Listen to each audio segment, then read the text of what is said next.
Y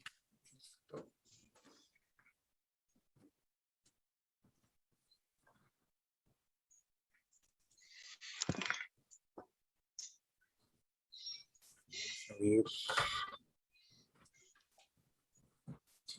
pues buenas tardes a todos y gracias por acompañarnos. Vamos a empezar con la clase.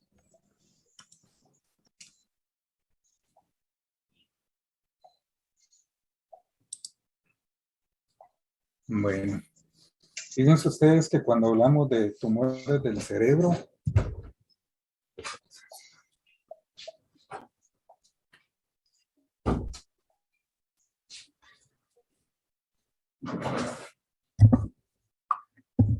los tumores del cerebro hacen parte de un conjunto de enfermedades que producen hipertensión intracraniana.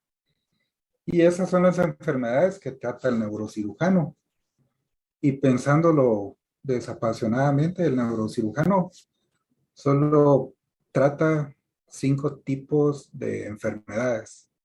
Una es los traumas cráneoencefálicos, las otras son las enfermedades cerebrovasculares, infecciones, hidrocefalias y neoplasias. Y ese conjunto de enfermedades que producen hipertensión intracraniana, algunas como el trauma y la enfermedad y los derrames, pues causan aumento de la presión intracraniana de una forma muy rápida.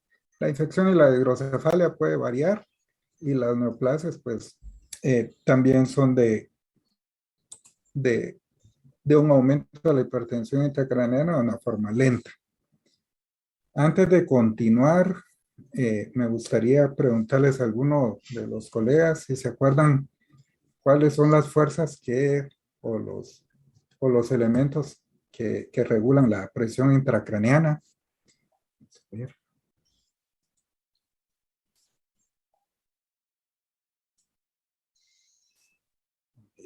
Diego Castellanos.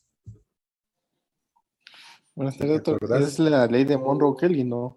Ajá, exactamente, muy bien.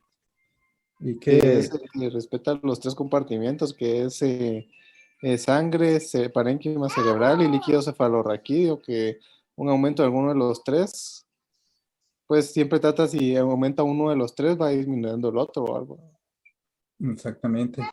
¿Y te acordás cuál es la presión intracraniana? Es de 5 a 15 milímetros de mercurio, creo. Y de estos 3 componentes que mencionaste, ¿cuál es el total del volumen del cerebro, del líquido cefalorraquídeo y de sangre? Si te acordás. O alguien que le ayude. Sí, no me acuerdo. Muy bien. Pues como decía el doctor, los síntomas de los tumores cerebrales debemos conocerlos de acuerdo, y los explicamos de acuerdo a la ley de Monroe y Kelly, que se refiere a los contenidos del cráneo. Recuerden ustedes que el cráneo tiene apenas 3 contenidos, que son el cerebro, que ocupa el 80%, y el cerebro tiene un problema porque el cerebro no se deja comprimir. Por lo tanto, cuando tenemos una masa, no tenemos capacidad de compensación a través del cerebro. Entonces, únicamente nos queda el 20% de sangre y líquido cefalorraquídeo. Por eso es que este 10% de líquido cefalorraquídeo, el cerebro lo hace disminuyendo la producción. ¿Y quién se recuerda cuánto es la cantidad de líquido cefalorraquídeo que tenemos en nuestro sistema nervioso? Más o menos cuánto.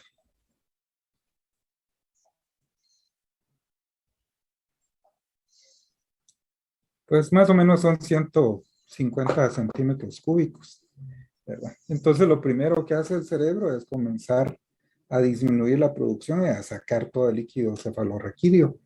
Pero esto únicamente compensa el 10%.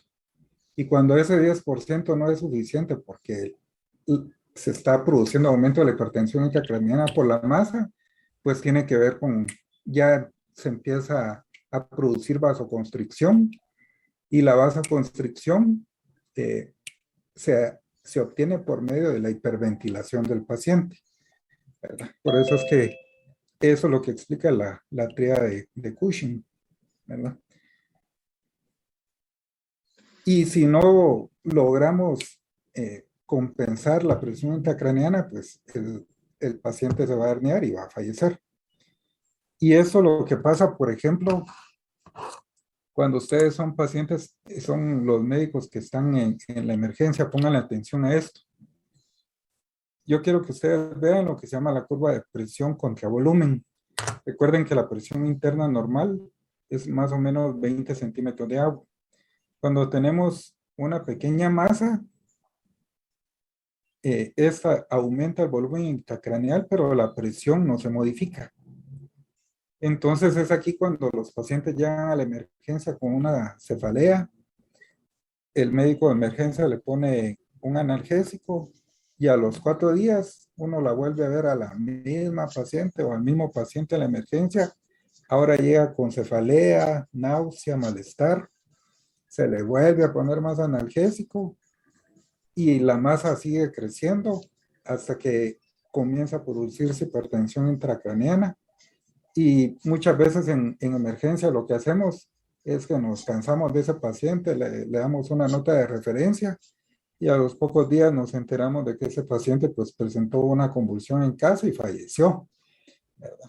Entonces, como hemos hablado en algunas ocasiones cuando yo era residente, pues se recalcaba mucho que si un paciente llegaba 2 o 3 veces por el mismo síntoma de la emergencia, pues había que hospitalizarlo, porque ese de verdad se estaba quejando por algo, ¿verdad? Entonces, ahí lo que uno puede tener es una tomografía sin medio de contraste y eso muchas veces es suficiente para encontrar una masa tumoral.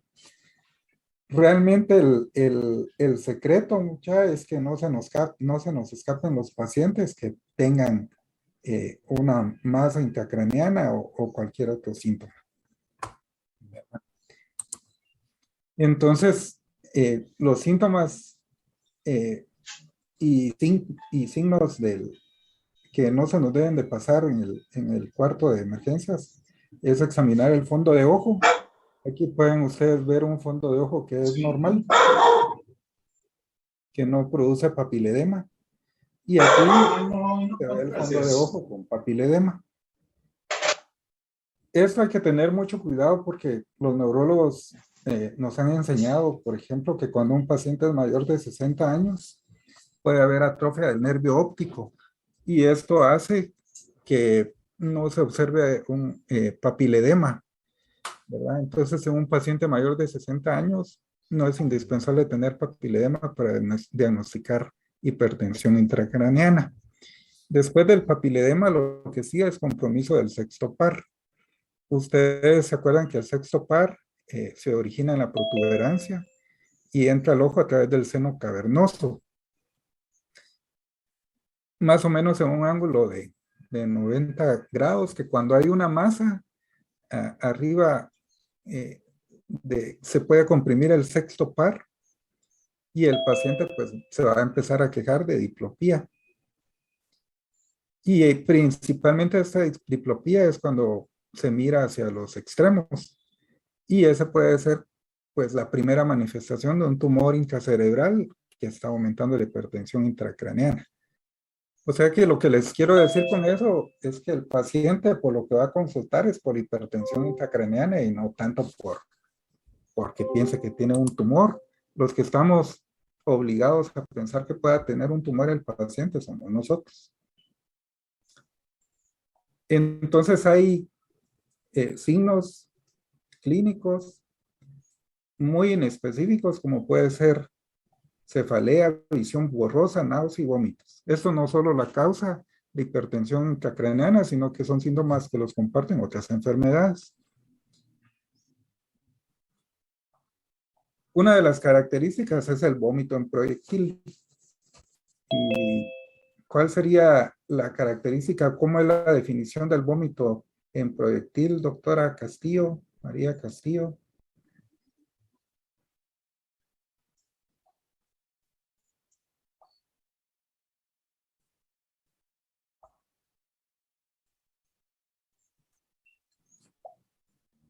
O doctora Regina Minera.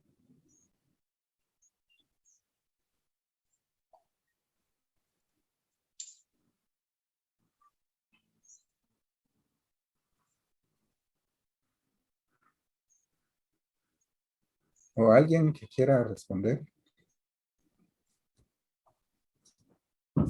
¿No lo podríamos definir como una expulsión violenta de la boca?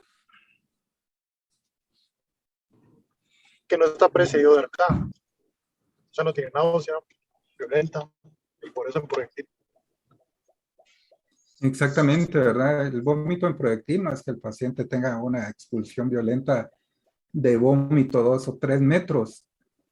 Lo del vómito en proyectil se refiere a que el paciente no tiene la sensación de náusea, no que está conversando y de repente empieza a vomitar, ¿verdad? Esa es la característica del vómito en proyectil.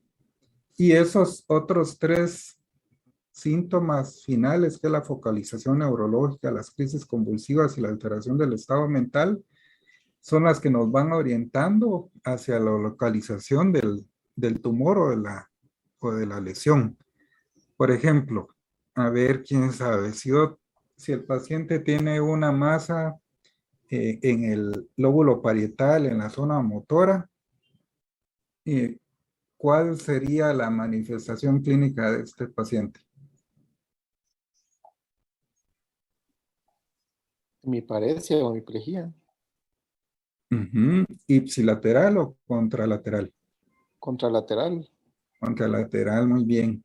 Pero si la lesión la tenemos en la región occipital, ¿cuál sería la molestia principal?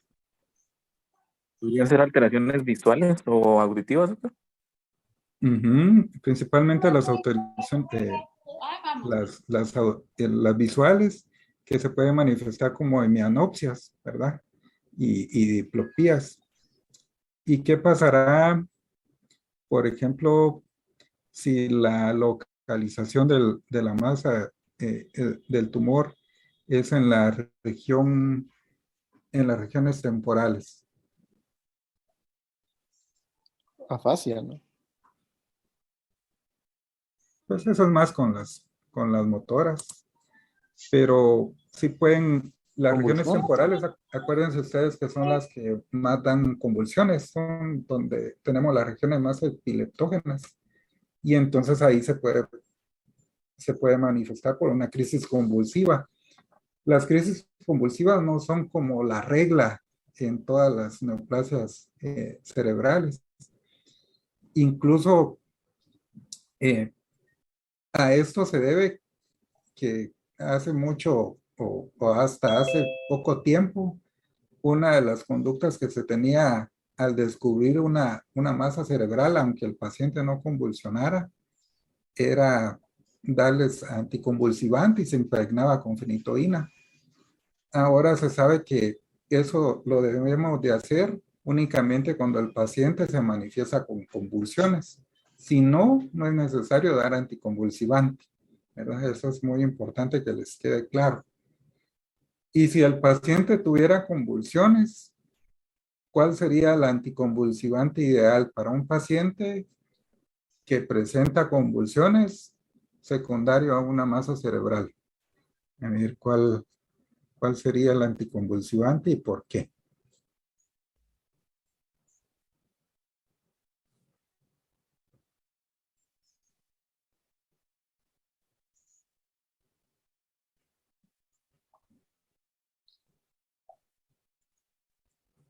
Los doctores de onco salgan al rescate.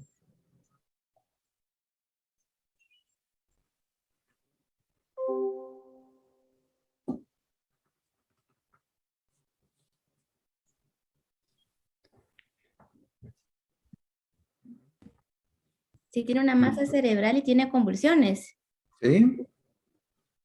esteroides. No, el anticonvulsivante. Ah. ¿Cuál es el anticonvulsivante ideal? Es leve tiracetam. Ah. Sí. ¿Y por qué?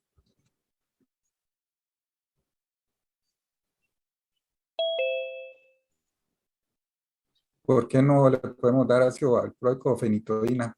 ¿Cuál es la diferencia entre darles quepra, que ese es el nombre comercial, que a veces así se le queda más a uno? ¿Mm? Pues la diferencia es que el quepra tiene menos efectos tóxicos, ¿verdad? Menos toxicidad. ¿Cuál sería la toxicidad más frecuente de la fenitoína?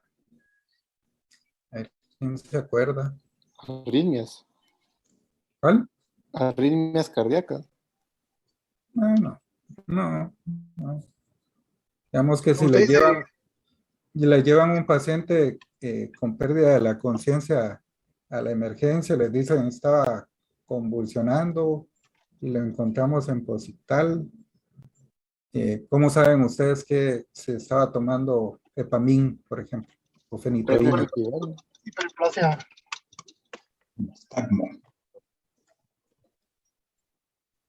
Ajá, no les escuché. Hiperplasia gingival. Hiperplasia gingival, ¿verdad? Nistagmo. El nistagmo también. Y el hirsutismo, ¿verdad? Los pacientes se vuelven bien peludos, de la cara principalmente. Entonces, mientras que con el quepra eso se evita, ¿verdad? Pero si uno no tiene quepra, aunque solo tiene Epamin en el EPS, pues le puede dar Epamin sin ningún problema, ¿verdad? Entonces, esa es como otra parte importante, la focalización, las crisis convulsivas y la alteración del estado mental. De todas las masas que tenemos que pueden salir en el cerebro, las más comunes son las metástasis, ¿verdad? Casi la mitad de las veces las masas cerebrales van a ser metástasis y no tumores primarios, que es otra cosa que es importante que ustedes tengan presente, porque muchas veces en la consulta de las emergencias, el neurocirujano llega y les dice, mira, tengo este paciente con masa y lo voy a operar.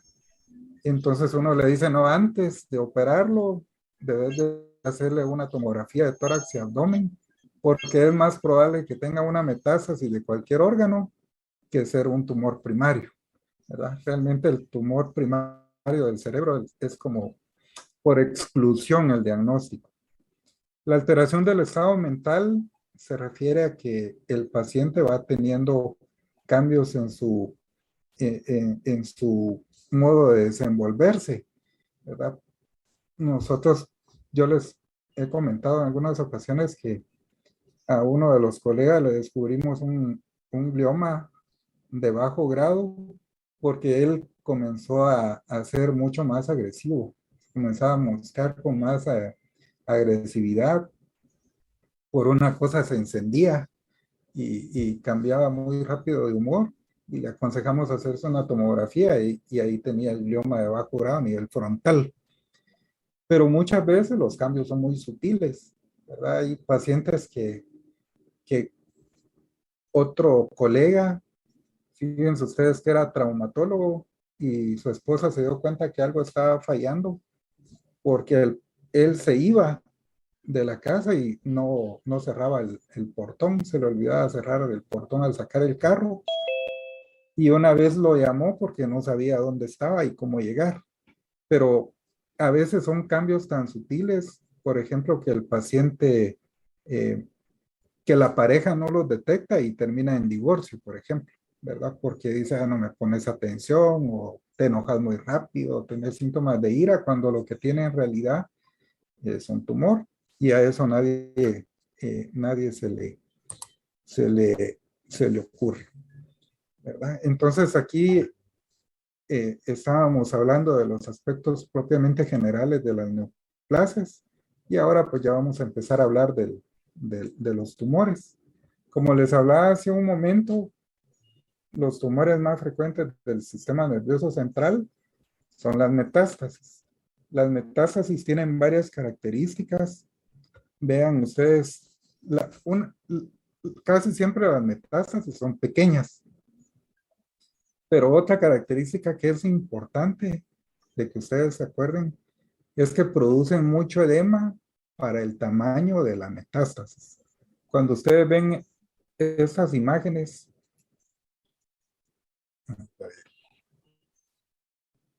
estas imágenes en forma de dedos, se refiere a un edema digitiforme, ¿verdad? Es un edema muy exagerado para el tamaño del tumor. ¿Y quién se recuerda qué tipo de edema hay?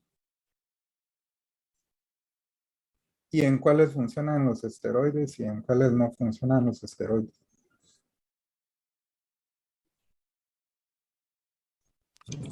Carlos Salazar.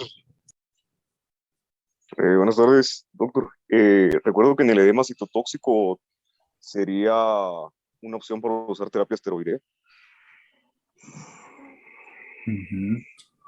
El edema de los tumores es un edema vasogénico, ¿verdad? Y en ese es que funcionan los esteroides. Cuando un paciente tiene un trauma cráneoencefálico, ¿qué tipo de edema desarrolla?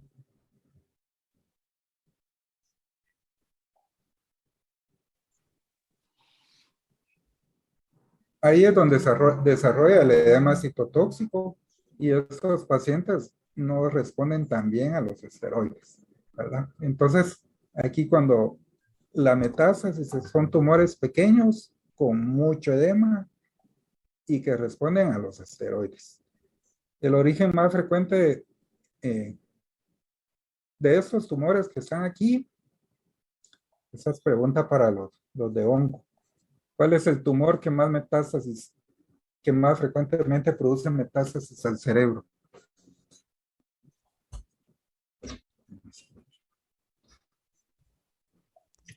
Paulina Pineda.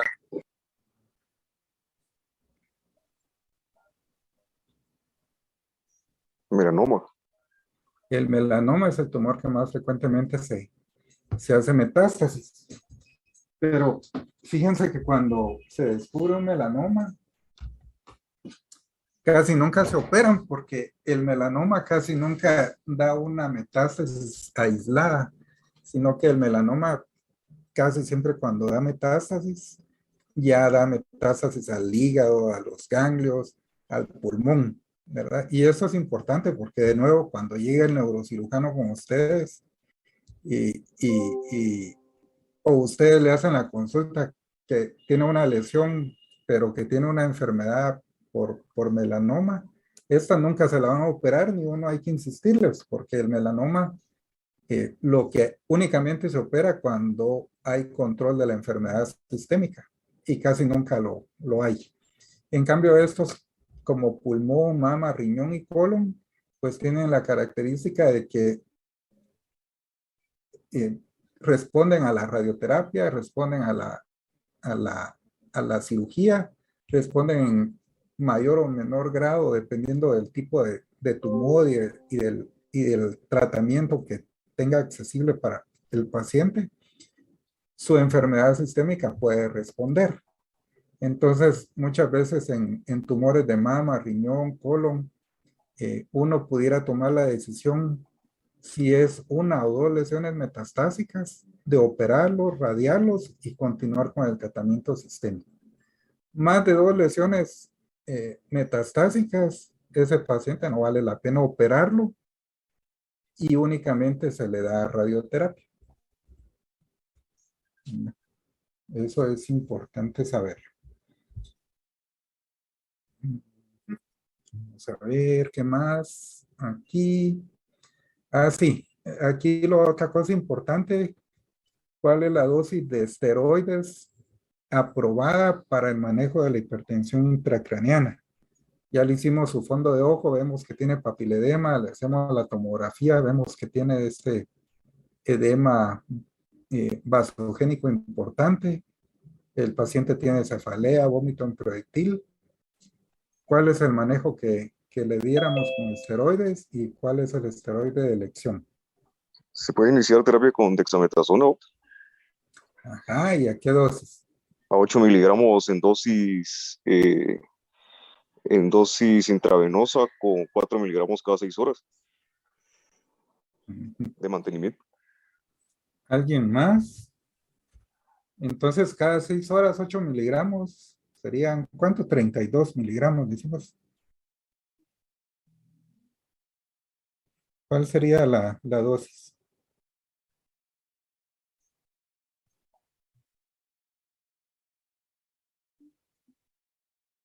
De 4 a 8 miligramos, pero al día. Ujú. Pues más o menos se han hecho el equivalente de que tienen que ser 24 miligramos diarios, ¿verdad? Ya se han hecho comparaciones entre darles 50 miligramos, darles 24, darles 8, pero la dosis más estándar son 8 miligramos cada 8 horas, sin pasar de los 24 miligramos. ¿No? ¿Qué más de aquí? Ya lo otro es que vean ustedes estas lesiones cerebrales o esta lesión cerebral tiene mucho refuerzo periférico y esto se conoce como una lesión anular porque es eh, como un anillo, ¿verdad? Y eso pues se ve en lesiones como abscesos, metástasis y cisticercos. Va dependiendo del tamaño, si son cisticercos, pues pueden ser muchos o múltiples. Los abscesos pues casi siempre se acompañan de fiebre y las neoplasias. Esas son como las 3 lesiones que uno debe tener en cuenta en el diagnóstico diferencial de este tipo de lesiones. Cuando refuerzan mucho, las metástasis que más refuerzan son las de riñón o la de colon, ¿verdad? Eso es importante. Entonces, si por ejemplo llega el cirujano o llega eh, algún, algún familiar o les hacen la consulta y les dicen, miren, tengo esta lesión en el cerebro, ¿qué opinan de esta tomografía?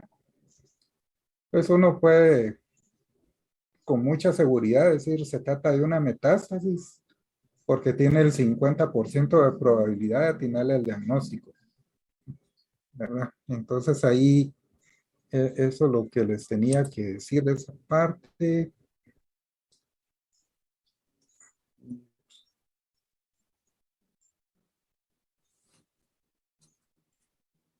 Ya.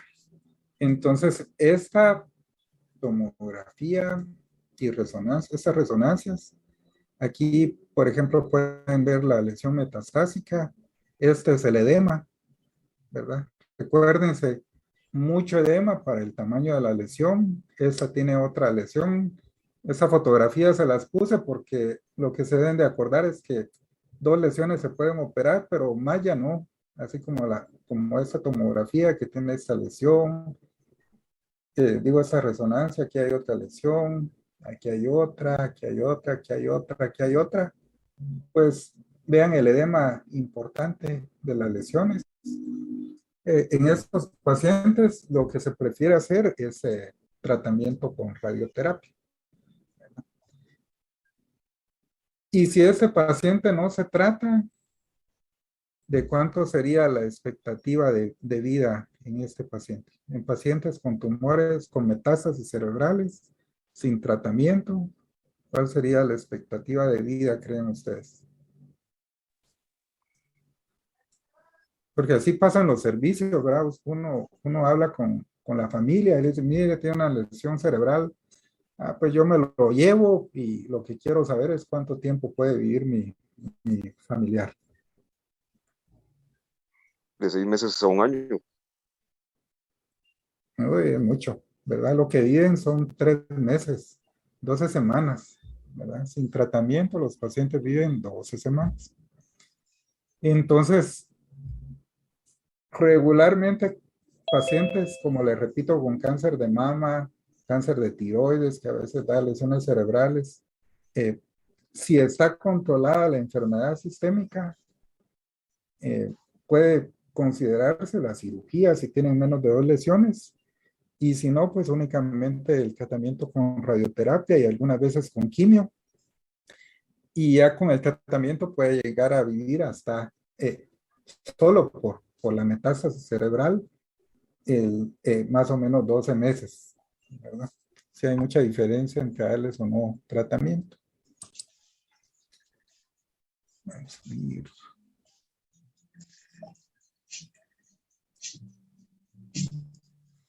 Me olvidó decirles algo de esa tomografía. Esa tomografía, ¿quién se avienta el diagnóstico aquí?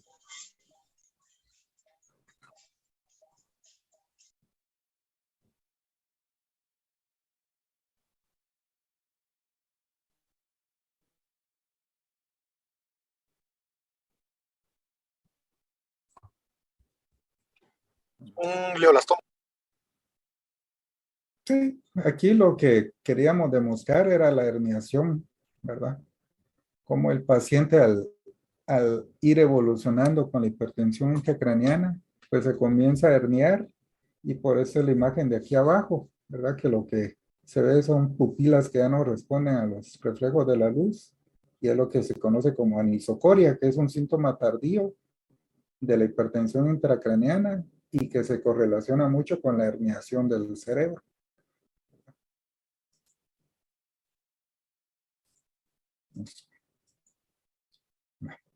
Entonces, para hablar de los tumores primarios del cerebro, que constituyen la otra mitad de los tumores cerebrales, ¿verdad? La mayor clasificación de las neoplasias cerebrales es que sean supratentoriales o infratentoriales. ¿Y qué es lo que lo divide? Es el tentorio, ¿verdad? Que es una membrana de dura madre que separa el hemisferio cerebral del cerebelo. Esto es importante porque en los adultos las neoplasias del sistema nervioso central ocupan como el octavo, noveno, décimo lugar, ¿verdad? De todos los tumores. Pero en los niños es el primer tumor, ¿verdad? La primera causa de tumor en niños son neoplasias del sistema nervioso central. Y es muy característico, mucha, que todas las neoplasias de niños son infratentoriales y todas las neoplasias del supratentorio son de adultos, ¿verdad? Y eso es importante que lo recuerden porque a veces le consultan a uno le llevan una tomografía de un adolescente o de un niñito que ha convulsionado y lo que se ve, lo que tenemos que encontrar es una neoplasia del infratentorio. Luego la otra clasificación, la más sensata, es la que va denominando los tumores, las neoplasias, dependiendo de la célula de que se originan. Por ejemplo, los astrocitomas se derivan del astrocito y los astrocitos, ¿cuál es la función que cumplen en el cerebro? ¿Quién sabe?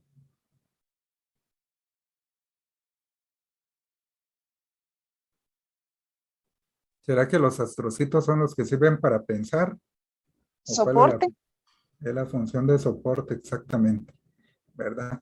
Entonces, los ependimomas, el epéndimo o las células ependimulares, ¿dónde se originan? ¿O dónde las puede localizar uno? Plexos corroideos, ¿no? En los plexos, muy bien. Y las meningias, pues lo que originan es los meningiomas. Y de ahí, dependiendo de cada célula donde se origine, pues va recibiendo el nombre, el tumor. Esa es una clasificación muy buena, pero poco práctica, ¿verdad? No hay quien se aprenda todos los nombres, pero es importante saberlo, que dependiendo de la célula donde se origina, así es el tipo de tumor que va a dar.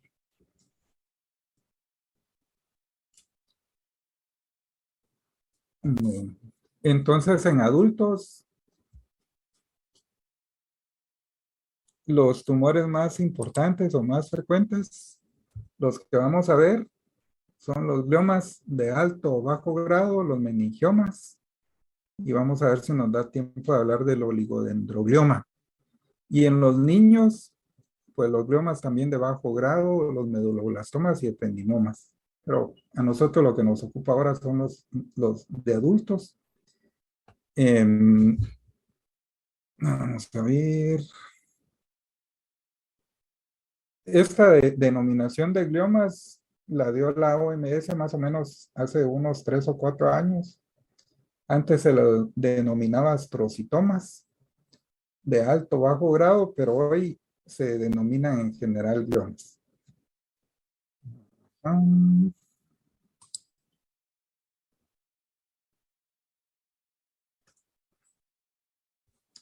Y la clasificación de los gliomas está en el libro azul de la OMS. Como les decía, antes se conocían como astrocitoma el grado 1, que era el pilocítico, y el astrocitoma difuso, que era el grado 2, y los gliomas de alto grado, que era el astrocitoma anaplásico, que era el grado 3, y el glioblastoma o gliosarcoma, que eran los grados 4. Una parte de vamos a empezar hablando de los gliomas de alto grado, que son los que más vemos nosotros en la consulta. Aquí pueden ver ustedes que ya no es una imagen como la metastásica, ¿verdad? Ustedes,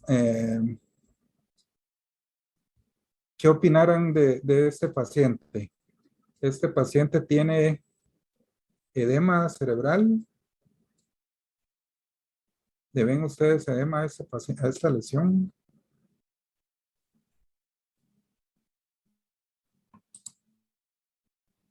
O sea, Pues no es evidente no es evidente en la periferia de la lesión. Exactamente. Esa es una característica que le sirve a uno para que tomográficamente ir haciendo su elucubración, ¿verdad? Miren, esta imagen es muy bonita. Es un glioblastoma en alas de mariposa, ¿verdad? Porque corresponde a una mariposa. Y entonces estos son tumores que aparecen a un lado del hemisferio, infiltran el cuerpo calloso y se hacen al otro lado. Esta imagen es diagnóstica de glioblastoma, ¿verdad? Son tumores muy infiltrantes, son tumores que la mayor parte de las veces son poco resecables. Y aquí les puse otro ejemplo de sarcoma que no es tan definida la periferia. El centro se observa muy necrótico, que son todas estas áreas negras. Hay mucho desplazamiento de las estructuras de la línea media y son tumores muy agresivos que van infiltrando el cerebro. Fíjense que estos casos, imagínense cómo se las ve de difícil el neurocirujano, que tiene, cuando entra aquí a la mitad del tumor, pues aquí sí se puede diferenciar qué es tumor y qué es tejido sano, pero conforme va resecando, no hay una forma de que el neurocirujano diga, ya lo dejé sin tumor, como cuando uno ve las patologías del colon, ¿verdad? Que dice bordes libres de tumor a más de 2 centímetros de la lesión, ¿verdad? Realmente esos tumores nunca se llegan a resecar completamente y además no se debe, ¿verdad? Porque esos tumores, imagínense, muchas veces lo que mete el neurocirujano es al aspirador y va jalando estructuras vitales del cerebro, ¿verdad? Entonces el neurocirujano debe ser muy juicioso para ir resecando sin causar agravamiento de los síntomas del paciente. Y lo que es más, ahora sabemos de que no es necesario que el neurocirujano logre quitar todo el tumor. Que por ejemplo viniera un neurocirujano muy abusado y le quitara toda esta parte, todo el hemisferio izquierdo y que nos dijera, miren, logré márgenes de resección de 2 centímetros, ya lo curé. Eso no es cierto, porque el glioblastoma es una enfermedad sistémica del cerebro y lo único que lograría el neurocirujano en ese caso es dejarlo con mucho déficit neurológico. Realmente un paciente con un glioblastoma, la supervivencia ahorita la vamos a ver. Creo, aquí. La supervivencia media, si no se hace nada, es de un mes. La supervivencia, si solo le damos esteroides, es de 2 a 3 meses. Si solo se hace la biopsia, es de 6 meses. Si se completa la cirugía, la radioterapia y la quimioterapia, es aproximadamente 18 meses, con una supervivencia de 2 años del 20%. Realmente son tumores que cuando le dejamos, cuando los tratamos con todo el armamentario que teníamos hasta hace un par de años, pues todos los pacientes, el 50% de los pacientes fallecía como a los 18 meses, ¿verdad? Son enfermedades muy, muy agresivas y además de fallecer, pues los últimos meses del paciente, pues su calidad de vida se deteriora mucho, porque estos pacientes, como se van quedando, es que se van quedando como dormidos y cada vez es más difícil despertarlos para alimentarlos o para que colaboren con su limpieza, ¿verdad?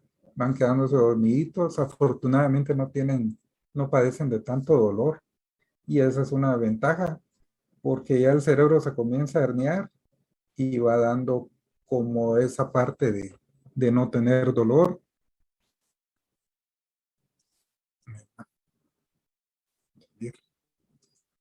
Y entonces ya vimos los gliomas de alto grado, ahorita vamos a ver los gliomas de bajo grado. Si yo les pusiera esta imagen, ¿cómo la describirían ustedes?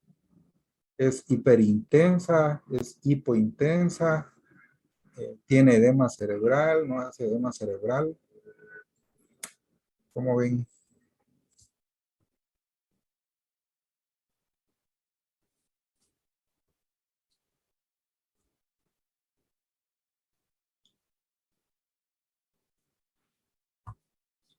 Tijerino, ¿qué opinas? En T1 se observa una imagen hipodensa, doctor. Hipointensa, ¿verdad?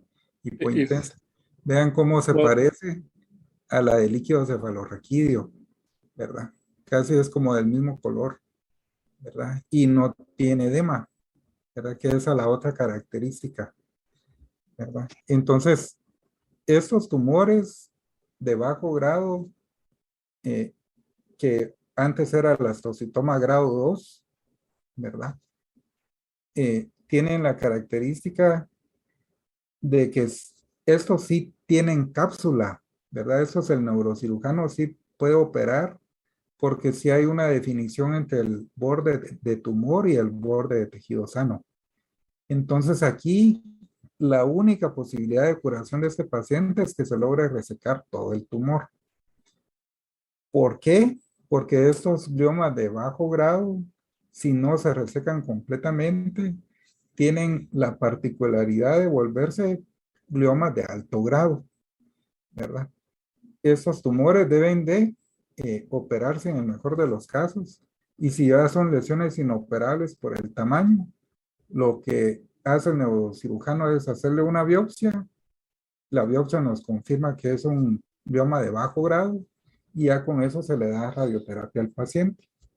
¿En cuánto tiempo se vuelve un glioma de alto grado o un gliosarcoma o un glioblastoma? Aproximadamente 10 años, sin ningún tratamiento, ¿verdad?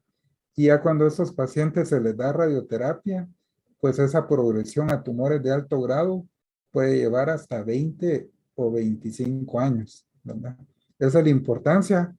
Si el neurocirujano lo opera y le quita todo, ese se curó. Con el 1% que le quede, hay que darle radioterapia, pero más tarde o más temprano, ese paciente va a desarrollar un glioma de alto grado.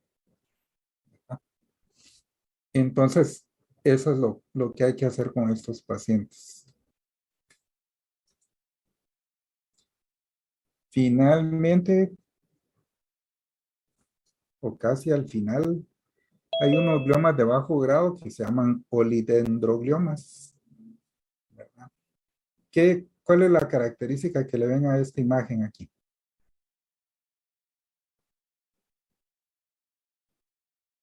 O aquí.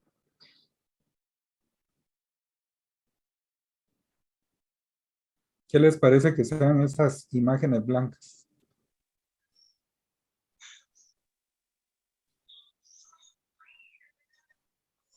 Proyecciones hiperdensas periféricas.